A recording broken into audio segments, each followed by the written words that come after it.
آپ سن رہے ہو خبر اچھی نہیں ہے، خبر ہے بشرا بی بی کے متعلق، اور بشرا بی بی کی طبیعت بگڑتی جا رہی ہے اور عدالت نے بڑا حکم جاری کر دیا ہے۔ عدالتی حکم کے بعد کیا ہوتا ہے بشرا بی بی صاحبہ کے اسٹمک سے، کیا نکلتا ہے، ٹوائلٹ کلینر نکلتا ہے یا زہر نکلتا ہے، ایون عمران خان صاحب جو ہے وہ یہ ثابت کر پائیں گے کہ ان کو زہر دیا گیا ہے یا نہیں، اب ٹیسٹ ہو جائیں گے تو پتہ چل جائے گا۔ دوسرا معاملہ شیر افضل مروت صاحب کا، جو انتہائی امپورٹنٹ معاملہ ہے۔ شیر افضل مروت نے سعودی عرب کے خلاف ایک سنگین قسم کا بیان دیا تھا، گو کہ تحریک انصاف نے اس بیان کے ساتھ لا تعلقی کا اظہار کر لیا تھا، لیکن لا تعلقی کرتے ہی تحریک انصاف نے شیر افضل مروت کو نواز دیا، اور ان کو نوازا ہے پبلک اکاؤنٹس کمیٹی کا چیئرمین نامزد کر کے، کہ عمر ایوب جو اپوزیشن لیڈر ہیں وہ پبلک اکاؤنٹس کمیٹی کے چیئرمین نہیں ہوں گے، بلکہ پبلک اکاؤنٹس کمیٹی کے چیئرمین ہوں گے شیر افضل مروت۔ تو یہ کیا انڈیکیٹر ہے، یہ کیا ظاہر کرتا ہے؟ اور عمران خان نے کہا تھا کہ جی میں آرمی چیف کا پیچھا نہیں چھوڑوں گا، تو کیا اس پر عمران خان صاحب عمل کرتے ہوئے نظر آ رہے ہیں؟ انہوں نے عمل کرنا شروع کر دیا ہے یا نہیں کیا؟ تحریک انصاف کے جو 2 ارکان ان کے اوپر ایوان میں داخلے پر لگ گئی ہے پابندی۔ یہ سارے معاملات ہیں، لیکن اس سے پہلے آغاز میں بلاول بھٹو زرداری صاحب نے آج ایک پریس کانفرنس کی، اور پریس کانفرنس سے پہلے کیونکہ وہ پارلیمنٹ کے سیشن میں تھے قومی اسمبلی میں، اور وہاں پر وہ جا کر وزیر اعظم کی کرسی پر بیٹھ گئے۔ سب حیران ہو گئے کہ وزیر اعظم کی کرسی پر بلاول بھٹو اس ایوان میں دوسری بار آ رہے ہیں، اور ان کے نانا، ان کے دادا، ان کی والدہ، ان کے والد وہ ایوان میں رہے ہیں، اور پوری کی پارٹی کے ایک سربراہ ہے، تو وہ وزیر اعظم کی کرسی پر جو ہے ایوان میں، یعنی قائد ایوان کی کرسی پر آ کر بیٹھ گئے۔ تو قائد ایوان کی کرسی پر تو کوئی نہیں بیٹھ سکتا۔ اسحاق ڈار صاحب سے بات کر رہے تھے، گفتگو کر رہے تھے، لیکن بعد میں ان کو احساس ہوا کہ وہ غلط کرسی پر بیٹھ گئے، وزیر اعظم کی کرسی پر تو ان کو نہیں بیٹھنا چاہیے، تو بہرحال وہ وہاں سے اٹھ کر چلے گئے۔ لیکن جو انہوں نے پریس کانفرنس کی ہے، جس میں انہوں نے جو آصفہ بھٹو زرداری کے حلف اور صدر آصف علی زرداری صاحب کے خطاب کے دوران پی ٹی آئی والوں نے دھما چوکڑی مچائی ہوئی تھی، اس پر انہوں نے بات کی، تو اس میں انہوں نے کہا کہ جی ہم عامروں سے نہیں ڈرے، تو ہم یہ جو جنگلی بندر ہیں ان سے بھی ڈرنے والے نہیں ہیں۔ انہوں نے تحریک انصاف والوں کو جنگلی بندر قرار دیا۔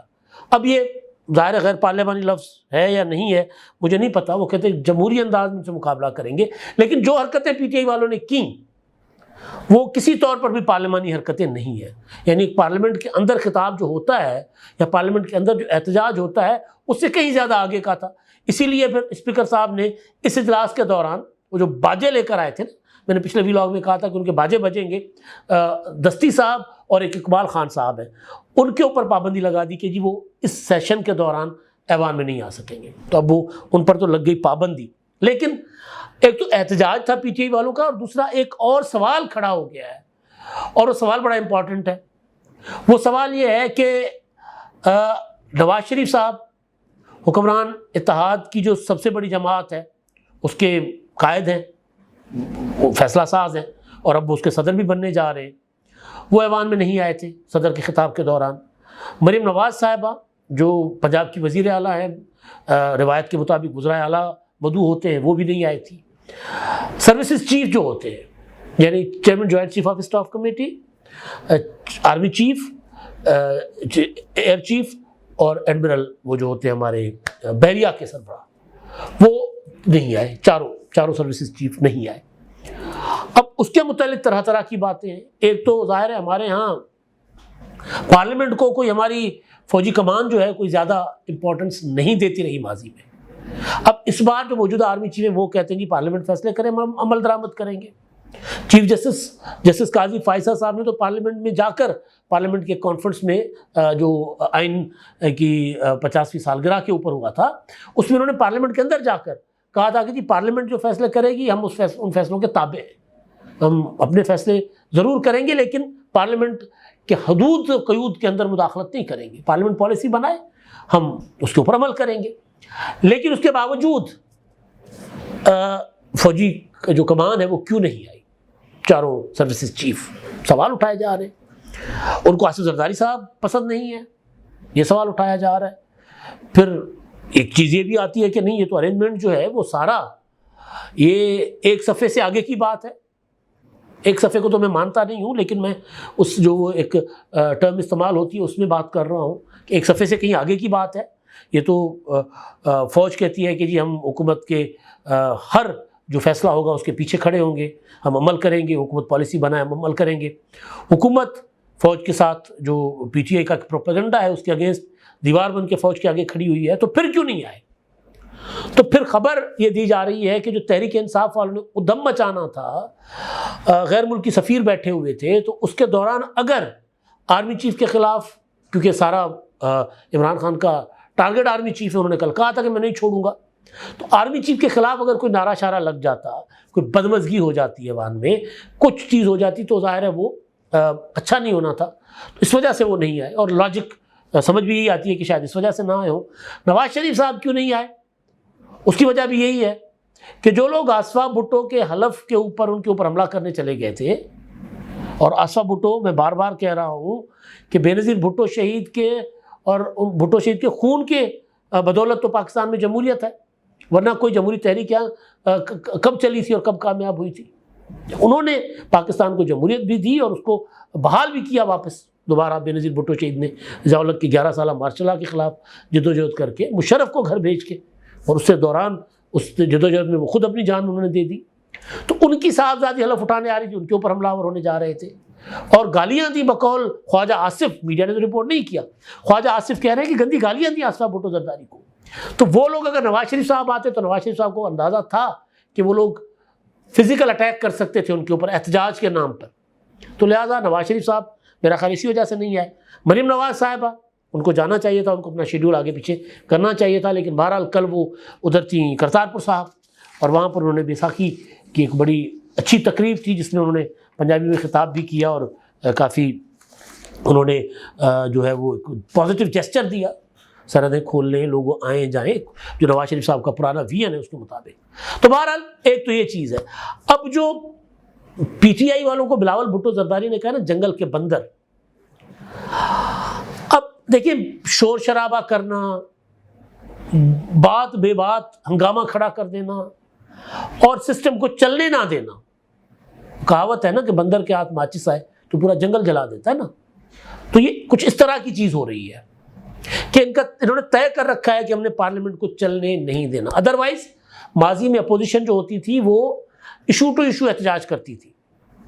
کہیں حکومت کا تعاون کرتی تھی، کہیں احتجاج کرتی تھی، کوئی ایشو ہوتا تھا واک آؤٹ کر جاتی تھی، لیکن یہ کچھ اور مائنڈ سیٹ کے ساتھ آئے، کیونکہ ان کے لیڈر کو رہائی چاہیے، جیل میں بیٹھے ہوئے وہ ان کو ہدایت دے رہے ہوتے ہیں، اور وہ چاہتے ہیں کہ پاکستان کا کوئی سلسلہ، کوئی کام آگے نہ بڑھے۔ میں نے پچھلے ولاگ میں شاید بات کی تھی یا نہیں کی تھی، لیکن پاکستان میں جو انڈیکیٹرز ہیں، جو آئی ایم ایف بات کر رہا ہے کہ جب پاکستان کو قرضہ دینے جا رہے ہیں، ورلڈ اپنا اسٹیٹ بینک کی رپورٹ ہے کہ پاکستان میں مہنگائی تیزی سے نیچے آ رہی ہے، یہاں پچھلی ولاگ میں نے بات کی تھی۔ سعودی عرب یہاں پر انویسٹمنٹ کر رہا ہے، تو سعودی عرب کے خلاف شیر افضل مروت کی اسٹیٹمنٹ آتی ہے کہ رجیم چینج سازش میں سعودی عرب بھی ملوث تھا، تو ہلا مچ جاتی ہے، پوری پریشان ہو جاتی ہے پوری قوم، یہ کیا بات کر دی انہوں نے۔ پی ٹی آئی نے اس کو ڈسون کر دیا کہ جی ہمارا پی ٹی آئی کا یہ موقف نہیں ہے۔ عمران خان نے جیل کے اندر سے پیغام بھیجا کہ نہیں بھائی نہیں، سعودی عرب تو ہمارا دوست ہے، انہوں نے تو ہماری حکومت جانے سے پہلے 2 مہینے پہلے ہمیں 2 ارب قرضہ دیا۔ 23 مارچ کو جو OIC ہوئی اسلام آباد میں، اس میں وہ شریک ہوئے آ کر۔ سعودی عرب کے متعلق کوئی ایسی بات ہمارا موقف نہیں ہے۔ اگر آپ کا موقف نہیں ہے تو جس بندے نے یہ اتنا بڑا بلنڈر کیا ہے، اتنا بڑا جرم کیا ہے، ظاہر ہے پاکستان کے تعلقات ہیں نا، آپ نے امریکہ کے ساتھ تعلقات بگاڑ دیے، آپ چلے گئے جیل۔ اب یہ سعودی عرب کے ساتھ جو آپ نے تعلقات بگاڑے بحال ہوئے ہیں، تو یہ دوبارہ بگاڑنے کے اوپر چڑھے ہوئے ہیں۔ تو انہوں نے کیا کیا، پی ٹی آئی نے بجائے اس شخص کو، غیر ذمہ دار شخص ہے نا، ایسے ایسے بیانات دیتا ہے وہ، اور اس کے بعد پی ٹی آئی پوری کی پوری یا تو اس کو ڈسون کرتی ہے، اگر کوئی بیان ان کے حق میں ہوتا ہے تو اس کو ذرا اٹھا کے پیش کرتی رہتی ہے۔ تو اس بات بیان کو ڈسون کیا، اور انتہائی اب تک جو شیر افضل مروت صاحب نے غیر ذمہ داری کے مظاہرے کیے، ان میں سب سے بڑا مظاہرہ ہے، بلکہ یہ تو پراپر جرم ہے نا ایک قومی حوالے سے اگر ہم دیکھیں کہ اتنا بڑا الزام لگا دیں آپ، اور آپ کہیں کہ جی میری ذاتی رائے ہے، میرا خیال ہے، ایسا نہیں ہوتا۔ پولیٹیکل پارٹیز کے اندر اگر آپ کسی کو ذمہ داری دیتے ہیں، وہ نائب صدر ہیں، ان کو عمران خان نے ذمہ داری دی ہے کہ آپ رابطہ بیان مہم چلائیں، تو وہاں جا کر اگر ایسی تقریریں کریں گے اس طرح کی، تو پھر اور حوصلہ بڑھایا جا رہا ہے ان کا، ان کو پبلک اکاؤنٹس کمیٹی کی چیئرمین شپ دے دی گئی ہے، اعلان کیا گیا۔ اب ان کو ملتی ہے نہیں ملتی، اسپیکر اناؤنس کرتے ہیں نہیں کرتے۔ پبلک اکاؤنٹس کمیٹی کی چیئرمین شپ جو ہوتی ہے پوزیشن کے لیے ہوتی ہے۔ پچھلے دور حکومت میں عمران خان نہیں دینا چاہ رہے تھے شہباز شریف صاحب کو، بلاول بھٹو اور پیپلز پارٹی نے بڑا اس پر احتجاج کیا تھا، نون لیگ نے بھی، اور فائنلی شہباز شریف صاحب کو پبلک اکاؤنٹس کمیٹی کی چیئرمین شپ ملی، اور پھر شہباز شریف نے کہا کہ جی میں نہیں کر سکتا، اور پھر شہباز شریف صاحب نے اب میں نام بھول رہا ہوں کسی اور کے حوالے کر دی پبلک اکاؤنٹس کمیٹی۔ تو شیر افضل مروت کو یہ انعام دیا جا رہا ہے کہ وہ جو کڑمس عمران خان صاحب مچانا چاہتے ہیں نا پاکستان کے اندر، افراتفری، انتشار اور یہ وہ سب کچھ، اس میں انہوں نے جو کارنامہ سر انجام دیا ہے، اس کے انعام کے طور پر عمران خان صاحب نے ان کو یہ پہلے اعلان کیا تھا، اعلان واپس ہو سکتا تھا، پہلے بھی عمران خان صاحب نے ان کو فوکل پرسن بنایا، اس سیٹ سے ہٹا دیا، پھر کچھ اور دے دیا۔ تو یہ تو مطلب کسی ایم پی اے کے لیے، ایم این اے کے لیے اور ایون ایم پی اے کے لیے پبلک اکاؤنٹس کمیٹی کی چیئرمین شپ جو ہوتی ہے وہ سب سے بڑی، پارلیمنٹ میں وزیر اعظم کے علاوہ کے بعد سب سے بڑی پوسٹ ہوتی ہے۔ وہ احتساب کر رہا ہوتا ہے پورے ملک کا، تمام اداروں کا، سب کو بلا سکتا ہے، وہ گرفتاری کا آرڈر جاری کر سکتا ہے، وہ بہت پاور ہوتا ہے اس کے پاس۔ تو بہرحال اب اس کا مطلب یہ ہے کہ پی ٹی آئی شیر افضل مروت کی سعودی عرب کے خلاف ایک ماحول بنانے کی جو کارکردگی ہے اس سے خوش ہے عمران خان صاحب اور پوری کی پوری پارٹی، اس لیے ان کو یہ، ورنہ کوئی کہتا کہ یار اب اس شخص کو اس ٹائم پہ اگر لگائیں گے تو پھر یہ شک جائے گا کہ پارٹی کی پالیسی ہے سعودی عرب کے خلاف جو بات ہو رہی ہے۔ اب میں آتا ہوں جناب، پہلے میں خبر دے چکا ہوں پچھلے ولاگ میں کہ وہ اس پر بات ہو چکی ہوئی ہے۔ اسلام آباد کی جو احتساب عدالت کے جج صاحب ہیں ناصر جاوید صاحب، انہوں نے عمران خان صاحب اور بشرا بی بی کا الشفا انٹرنیشنل پرائیویٹ ہاسپٹل سے ٹیسٹ کروانے کا، میڈیکل ٹیسٹ کروانے کا آرڈر جاری کیا، اور اس میں انہوں نے عمران خان صاحب کے جو ذاتی معالج ہیں اپنا ڈاکٹر عاصم یونس، کہا کہ جی وہ بھی ہوں گے اس بورڈ کے میں شامل ہوں گے۔ لیکن جو عمران خان صاحب نے عدالت میں بات کی ہے نا جج رانا ناصر جاوید صاحب کے سامنے، اس میں ایک تو انہوں نے آج کہا کہ جی دیکھیں یہ جو ماحول ہے یہ اوپن کورٹ کا نہیں ہے، دیواریں بنائی گئی ہیں شیشے کی، تو پہلے تو یہ ماحول اس کو اوپن کورٹ والا ماحول نہیں لگ رہا، اور دوسرا عدالت نے پوچھا کہ جی اپنا عمران خان نے عدالت کے پوچھنے پر بتایا کہ ڈاکٹر عاصم یونس نے بشرا بی بی کا ٹیسٹ شفا انٹرنیشنل کرانے کی تجویز دی تھی، جیل انتظامیہ پم سے ٹیسٹ کروانے پر بضد ہے، اور خان صاحب یہ کہہ رہے ہیں کہ بشرا بی بی کی جو طبیعت ہے نا، ٹوائلٹ کلینر ان کو کھانے میں ملا کر دیا گیا، یعنی یہ ان کو شور ہے کہ ٹوائلٹ کلینر دیا گیا تھا، ہارپک یا کوئی بھی، یہ ان کو یقین ہے کہ وہی دیا گیا تھا، اور اس کے بعد وہ کہہ رہے ہیں کہ ان کی طبیعت بگڑتی جا رہی ہے، روز ان کے معدے میں جلن ہوتی ہے۔ اب جب یہ انڈوسکوپی ہوگی یا جو بھی ٹیسٹ ہوتے ہیں اس کے بعد اگر یہ ان کا شک صحیح نکلتا ہے تو پھر ڈیفینیٹلی کوئی بڑی کارروائی ہونی چاہیے، سخت ترین کارروائی ہونی چاہیے۔ لیکن اگر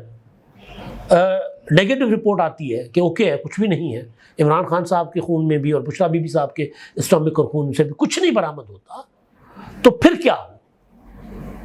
پھر اتنا بڑا الزام لگانا، اتنا سنگین الزام لگا کر لوگوں کی زندگیاں خطرے میں ڈالنا، کیونکہ عمران خان کے فالوور تو مطلب وہ، میں اب تو چیلے کہہ رہا ہوں نا ان کو،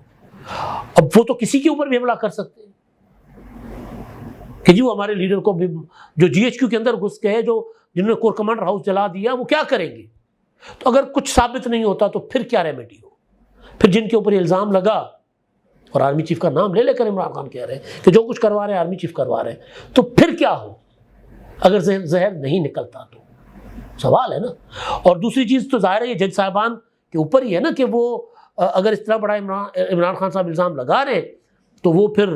اگر الزام ثابت نہ ہو تو اس کے اوپر ایکشن بھی لیں،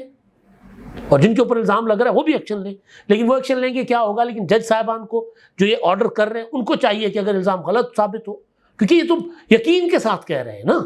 یہ شک کا اظہار نہیں کر رہے، یقین کے ساتھ کہہ رہے ہیں، تو پھر ان کے خلاف کارروائی ہونی چاہیے۔ ایک اور چیز، عمران خان صاحب نے کہا کہ جی مجھے گفتگو نہیں کرنے دی جاتی، تو اس پر جج صاحب نے کہا کہ جی آپ ذرا ڈیکورم کا خیال رکھیں عدالت کے، تو خان صاحب نے کہا کہ جی میں اور سماعت کے بعد گفتگو کریں۔ انہوں نے کہا سماعت کے بعد تو صحافیوں کو نکال دیا جاتا ہے، تو انہوں نے کہا جی مجھے صرف ہر سماعت کے بعد 10 منٹ مجھے دیں، میں صحافیوں سے گفتگو کروں۔ اب ظاہر ہے ہر بار جج صاحب یہ روک تو نہیں سکتے، اور کسی کو روکنا بھی نہیں چاہیے۔ اگر خان صاحب وہاں پر صحافیوں کے ساتھ گفتگو کرتے ہیں سماعت ہونے سے پہلے یا بعد میں، تو آزادی ہونی چاہیے، کوئی اس میں مسئلہ نہیں ہے۔ لیکن عمران خان صاحب نے خود تو سزا یافتہ ہے نا، لیکن جو نیب کے حوالاتی تھے ان کے اوپر بھی پابندیاں لگوائی ہوئی تھی کہ میڈیا ان کو کور نہیں کرے گا۔ اب خان صاحب کو سمجھ آ گئی ہوگی کہ حقیقی جمہوریت کیا ہوتی ہے، حقیقی اظہار رائے کی آزادی کیا ہوتی ہے، اور اتھارٹیرین رجیم کیا ہوتی ہے جو انہوں نے قائم کر رکھی ہوئی تھی۔ ان کو تو پوری آزادی ہے، گفتگو بھی کرتے ہیں، رپورٹ بھی ہوتی ہے، ہم روزانہ اس کے اوپر ولاگ بھی کرتے ہیں، ٹی وی چینل رپورٹ کرتے ہیں، اپنا اخبارات میں چھپتے ہیں، لیکن خود اتنے بڑے آمر تھے کہ کسی کا نام تک چلنے نہیں دیتے تھے۔ اب تک اتنا ہی، اللہ حافظ۔